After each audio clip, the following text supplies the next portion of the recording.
కార్మికుల కోర్కెలు దినం సందర్భంగా పశ్చిమ గోదావరి జిల్లా భీమవరం సిఐటియు ఆఫీస్ నుంచి తహసీల్దార్ కార్యాలయం వరకు ర్యాలీ నిర్వహించారు.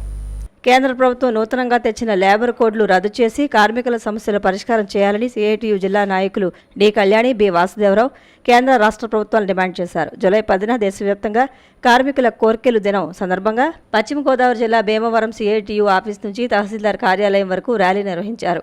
డిప్యూటీ తహసీల్దార్కి సమస్యలతో కూడిన వినతిపత్రం అందజేశారు. ఈ కార్యక్రమంలో వివిధ సంఘాల నాయకులు Sirish Kumar, CH Mahalakshmi, K Satyanarayana, K Someswararao, K Appanna, Pinninti Srinu, M Vaikuntharao తదితరులు పాల్గొన్నారు.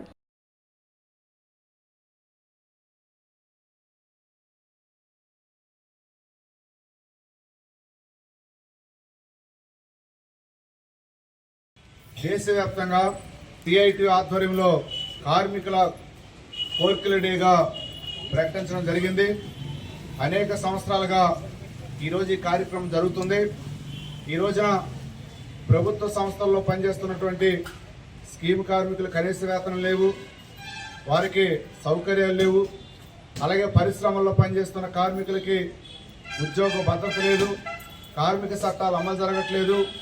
హమాలీ కార్మికులకి సమగ్ర కార్మిక చట్టాన్ని రూపొందించి అమలు చేయమని అడుగుతున్నాం, కానీ పాలక వర్గాలు స్పందించట్లేదు. అనేక సంస్థలపైన కార్మికులందరూ కూడా ఏకమై ఈరోజు ఎంఆర్ఓ ఆఫీస్ వద్ద ధర్నా నిర్వహించి వినతిపత్రం ఇవ్వడం జరిగింది.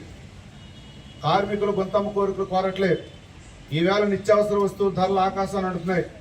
టమాటాలు కేజీ 100 రూపాయలు, బీరకాయలు, ఉల్లిపాయలు మొత్తం రేట్లన్నీ ఆకాశాన్ని అంటున్నాయి. కానీ వారికి ఇచ్చిన జీతాలు మాత్రం చాలా తక్కువ.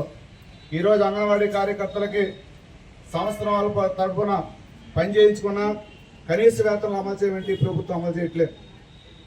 పార్లమెంటు స్టాండింగ్ కమిటీ భార్య, భర్త, ఇద్దరు పిల్లలు బతకాలంటే కనీసం 26,000 రూపాయలు కనీస వేతనం ఉండాలని మోడీ ప్రభుత్వానికి సిఫార్సు చేస్తే మోడీ ప్రభుత్వం మాత్రం రోజుకు 167 రూపాయలతో మీరు బతకండి అని సలహాలు ఇవ్వటం, జీవోలు విడుదల చేయటాన్ని సిఐటి తీవ్రంగా వ్యతిరేకిస్తుంది.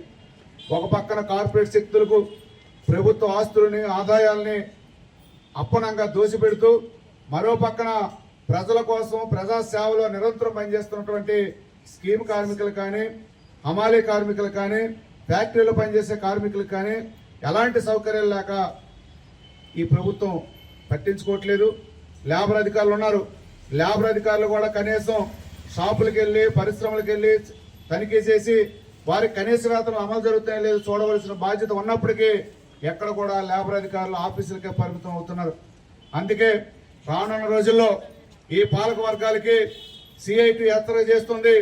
ఎప్పటికైనా పెరుగుతున్న ధరలకు అనుగుణంగా కనీస వేతనాలు అమలు చేయండి, కనీస వేతనాలు సవరించండి.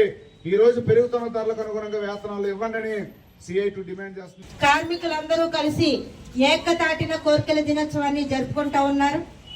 ఇదేదో పండగ కాదు. కోర్కెల దినోత్సవం అంటే మా హక్కుల్ని మాకు ప్రసాదించండి మహాప్రభు అని చెప్పి వాడవాడలా కూడా ఈ రోజున ధర్నాలు నిర్వహించారు. ఈ రోజు కొత్తగా వచ్చినటువంటి ప్రభుత్వాలు అధికారంలో కేంద్రంలోనూ రాష్ట్రంలోనూ ఉన్నాయి. గతం నుంచి కేంద్రంలో అదే ప్రభుత్వం కొనసాగుతా ఉంది. 11 ఏళ్లు గడిచింది. అయినా సరే నాటి నుంచి నేటి వరకు కూడా కనీసం కార్మికులు పెరుగుతున్న ధరలకు అనుగుణంగా వారి యొక్క జీతభత్యాలు గాని, వారి యొక్క రోజు కూలి గాని, దినసరి వేతనాల మీద గాని ఏ మాత్రం కూడా పట్టించుకోలేదు. ఇప్పటికైనా కేంద్ర ప్రభుత్వాన్ని ఒకటే కోరుతున్నాం, పెరుగుతున్న ధరలకు అనుగుణంగా మరి ఆ రకమైనటువంటి జీతభత్యాలని వాటిని పెంచాలని చెప్పి కోరుతా ఉన్నాం.